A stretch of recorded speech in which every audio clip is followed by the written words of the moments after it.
What a voice. Anyway, I love when I get to meet someone for the very first time who's never been on TBN before. I promised him we would be very, very good to him tonight, all right? This is a great pastor from Sacramento, California, the Genesis Church. That's right. I like that. I like that. I like that, don't you? From Sacramento, Dr. Tecoy Porter.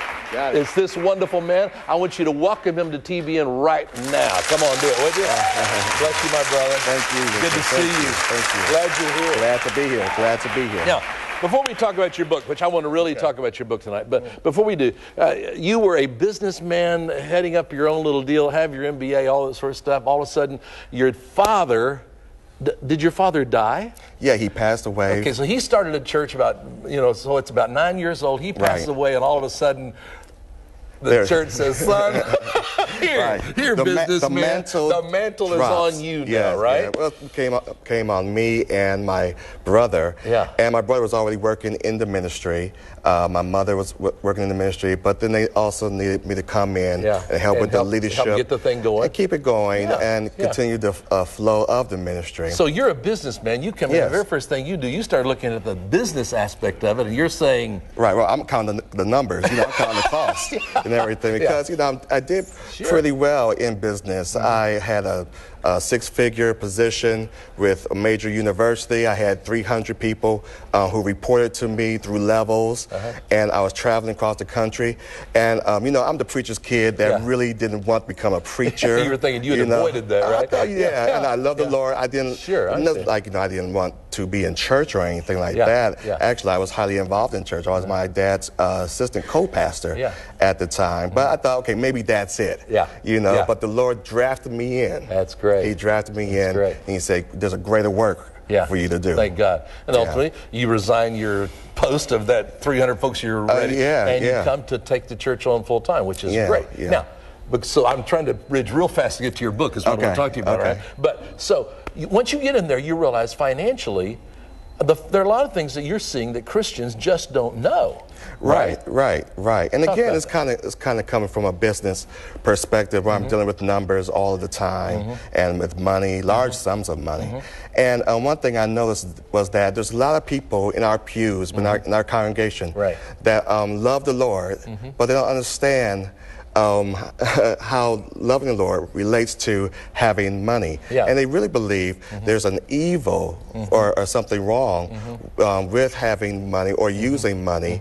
There's an evilness to it, and still being a Christian. The fact is, I agree with you totally, man. I think you're dead on, because I think there is this idea probably coming out from our far past, tell you the truth, in which we thought, hey, if you really love God, you take a vow of poverty. That's right. And, you certainly aren't going to have a lot of stuff, and you get to go to heaven someday when you die, and so hush.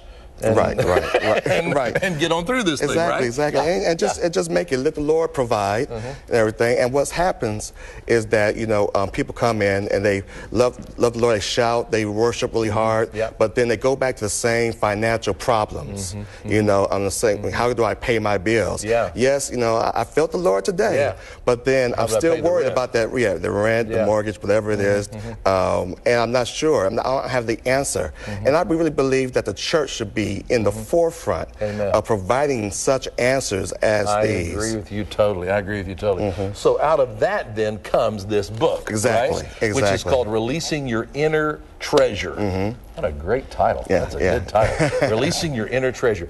8 kingdom keys to unlocking the wealth within you. Wow. Right. Guys, he's just a big man, so those shoulders are probably so let's look at this together. Talk to me about what you found here, because it's very interesting to me. You're a businessman by training. Now you're in the ministry by calling, and so you're addressing this problem of the lack of wealth with your people, both from a business standpoint and from a ministry standpoint, really, right? So what did you find? Let's talk about that. Well, the first thing I did, I tackled the problem and the issue head on. And I digged into the scriptures to see what the Bible really said about money. And one thing I found was Jesus talked about money all the time. All the time. The Bible has so many references towards money, and both It's very balanced too. Yeah. You know, it talks about the good things about money, warns us about what it can do evil in our lives if we let it master us. But then it also shows us how we can master it, you know, and use it for the upbuilding of His kingdom. So are these the kingdom keys you're talking about? These are exactly the kingdom keys. And really they're principles. Principles. One thing I found out was a lot of us think we are in relationship with God, but really aren't, because we don't understand how God works. We know who God is. He's our Savior. He's our deliverer. He's our King. But then we don't know how He saves. We don't know how He delivers. And we don't understand, you know, how He does these things.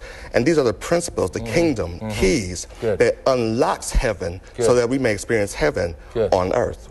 Well, talk to us about those. I want to know what those are. Right? You found 8 keys, right? Can you tell us what those are? Oh, yeah, most definitely. Okay. The first key is it all starts in your mind.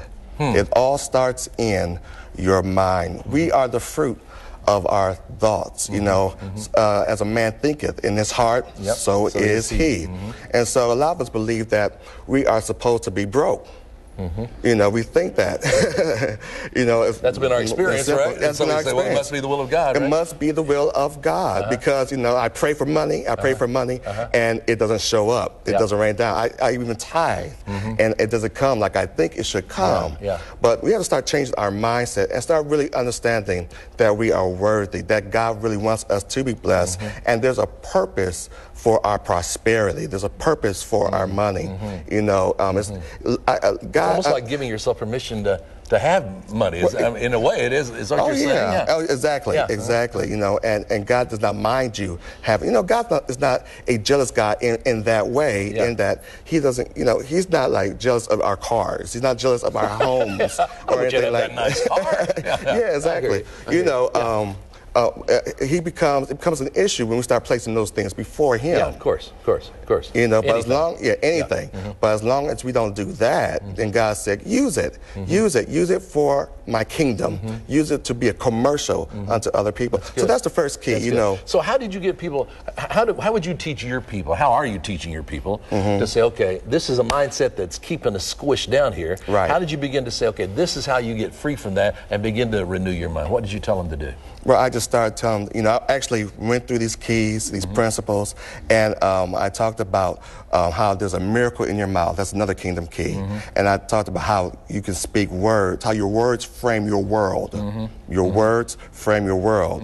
And so I had them put a rubber band on. I talked about this in the book, I think the 3rd chapter, and the 3rd key. And I told them, put a rubber band on. And every time you speak negatively, snap yourself. Pop it. Boy, you should have saw the church. Oh, they're in the church. It's popping. Pop. Say, man, what's all that popping going on? Right. One of my members came to me and said, Pastor, I don't know if I can do this. I went through a whole box of rubber bands. Yeah, but then, you know, we really talk negatively. Get some more rubber bands, right? Right.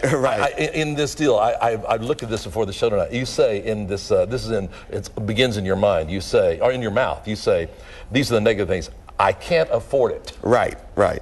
That's out of my league. I'm not good enough. I'm not worthy. I'm not ready. I can't do it. I'm not smart enough. I don't know where to start. Right. Well, that holds a guy back, doesn't it? Oh, yeah. And we wonder why we're not progressing as we think that we should, as God would like to see us.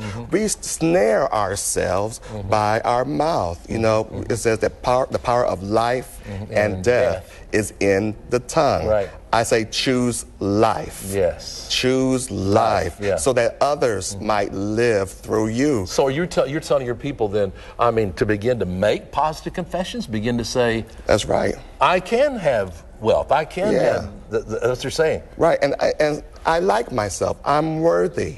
You know, there's another key that I talk about that says that you are your wealth. Your wealth does not come from the outside in, but from the inside out. We are the treasure. There's giftings and talents that God has given each and every one of us that will produce wealth for us, and so that we may bless mankind.